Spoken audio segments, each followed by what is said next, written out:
आज हम लोग सीटेट के शिक्षण पार्ट 3 में एक और इम्पॉर्टेंट टॉपिक पे चर्चा करने जा रहे हैं, वैन हेले के ज्यामिति संरचना पर, संकल्पना पर। तो वैन हेले ने ज्यामिति पर सबसे पहले अपनी संकल्पना दी थी, ज्यामिति पे। यहाँ से भी सीटेट के जो एग्जाम हो चुके हैं उनमें से प्रत्येक एग्जाम में यहाँ से क्वेश्चन जरूर पूछा गया है।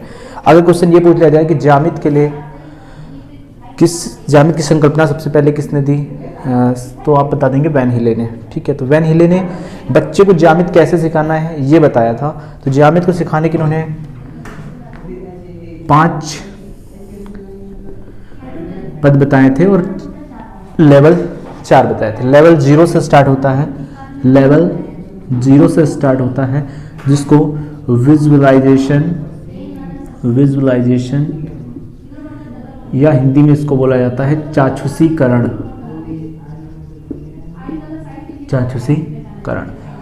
ठीक है, इसी को आप मानसिक चित्रण भी बोल सकते हैं, मानसिक चित्रण। तो पहला जो लेवल 0 है इनका, वैन हेले का ज्यामिति से संबंधित, वो लेवल 0 होता है विजुअलाइजेशन, या आप इसको बोल सकते हो चाक्षुषीकरण या मानसिक चित्रण। लेवल 1 जो होता है ये होता है विश्लेषण। ठीक है, लेवल 2 होता है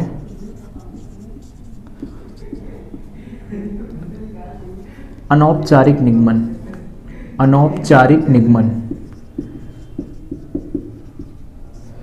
लेवल 3 होता है औपचारिक निगमन।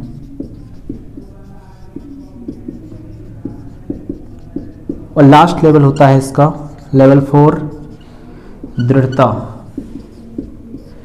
तो अब हम चर्चा करेंगे वैन हेले के ज्यामिति संबंधित, बच्चे को ज्यामिति आप कैसे सिखा सकते हैं कि यह बच्चा कैसे सीखता है ज्यामिति। तो वैन हेले के अनुसार ये इसके 5 लेवल होते हैं। ठीक है, लेवल 0 से स्टार्ट होकर लेवल 4 तक। लेवल 0 या पहला जो लेवल है वो होता है विजुअलाइजेशन या चाक्षुषीकरण। इस पे बच्चा क्या करता है, फिगर देख के बच्चा किसी भी आकृति को पहचान सकता है, किसी भी आकृति का चित्र देखकर वो पहचान सकता है कि कौन सी आकृति है। जैसे मैं बना दूं यहाँ पर त्रिभुज बना दूं, वर्ग बना दूं और आयत बना दूं। ठीक है, तो त्रिभुज, वर्ग और आयत के वो चित्र देख के पहचानना कहाँ सीखता है, विजुअलाइजेशन चाक्षुषीकरण में, वो चित्रों से पहचानता है। विश्लेषण में क्या होता है, विश्लेषण में वो चित्रों के गुणों के आधार पर सीखता है। इनके गुण क्या होते हैं कि त्रिभुज में 3 भुजाएं होती हैं, वर्ग में 4 बराबर भुजाएं होती हैं, आयत में 2 समांतर भुजाएं होती हैं, बराबर होती हैं, आमने सामने की भुजाएं बराबर होती हैं। तो ये गुण वो सीखता है विश्लेषण में। लेवल 2 जो होता है अनौपचारिक निगमन, इसमें क्या करता है, अनौपचारिक वर्ड से ये तात्पर्य है कि अनौपचारिक निगमन का मतलब हुआ जो हम ऐसे ही सीख लेते हैं, देखकर, जो हम घर परिवार में सीख लेते हैं, अनौपचारिक निगमन। जैसे मैं बता दूं कि इस जो व्हाइट बोर्ड आपको दिख रहा है ये आयताकार है, तो ये सब हम सीखते हैं अनौपचारिक निगमन में। इनके जो गुण, वर्ग और आयत में क्या संबंध होता है, मतलब संबंध बनाना हम कहाँ सीखते हैं, वो सीखते हैं हम लोग लेवल 2 में, अनौपचारिक निगमन में। ठीक है, तो विश्लेषण में हम लोग इसको गुणों के आधार पर सीखते हैं, चाक्षुषीकरण में चित्र देखकर बच्चा पहचानता है। और अनौपचारिक निगमन में क्या होता है, अनौपचारिक निगमन में आप संबंध बनाना सीख जाते हैं 2 चित्रों में, कि त्रिभुज और वर्ग में क्या डिफरेंस है, त्रिभुज और आयत में क्या संबंध है, वर्ग और आयत में क्या रिलेशन होता है, तो ये हम संबंध बनाना सीख जाते हैं। औपचारिक निगमन में क्या होता है, औपचारिक में क्या होता है कि बच्चा उन चीज़ों के सूत्र, नियम, प्रमेय सीख जाता है, सूत्र, नियम या प्रमेय सीख जाता है। कहाँ पर, औपचारिक निगमन में। इसके बाद लास्ट लेवल की बात की जाए, दृढ़ता। यहाँ पर बच्चा इस लेवल पे पहुँच जाता है कि वो अपने आप खुद से जो है ज्यामिति की संकल्पनाओं का निर्माण करने लगता है, ज्यामिति की आकृतियों का निर्माण करने लगता है, उसके बारे में सारी चीज़ें जान चुका होता है। ठीक है, तो इस प्रकार ये इंपॉर्टेंट टॉपिक है वैन हेले का। सबसे पहले पूछा था कि सबसे पहला लेवल ये है, कौन सा होता है, तो चाक्षुषीकरण या मानसिक चित्रण।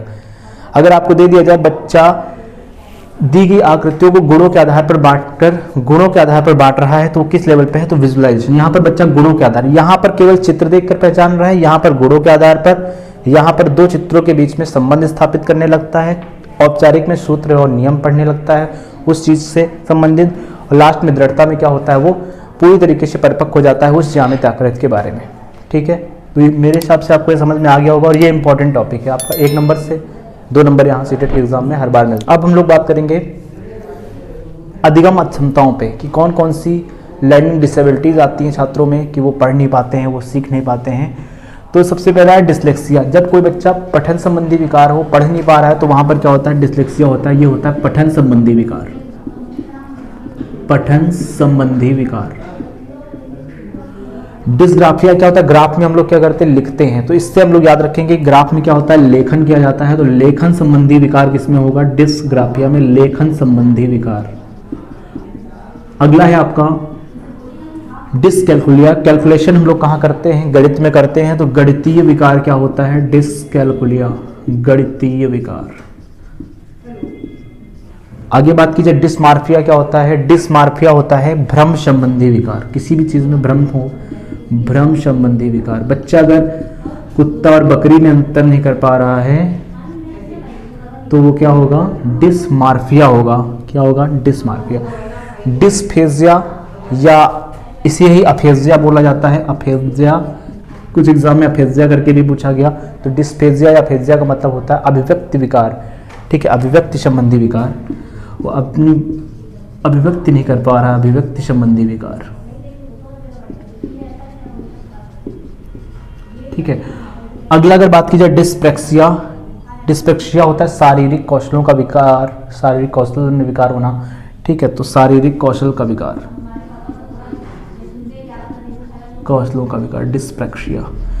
अपने आप को कौशलों को वो नहीं कर पा रहा, व्यक्त नहीं कर पा रहा है। अगर बात की जाए तो शारीरिक अक्षमता को डिस्थेमिया भी बोला जाता है, डिस्थेमिया। तो वो भी ध्यान रखेंगे, डिस्थेमिया क्या है, शारीरिक संबंधी विकार।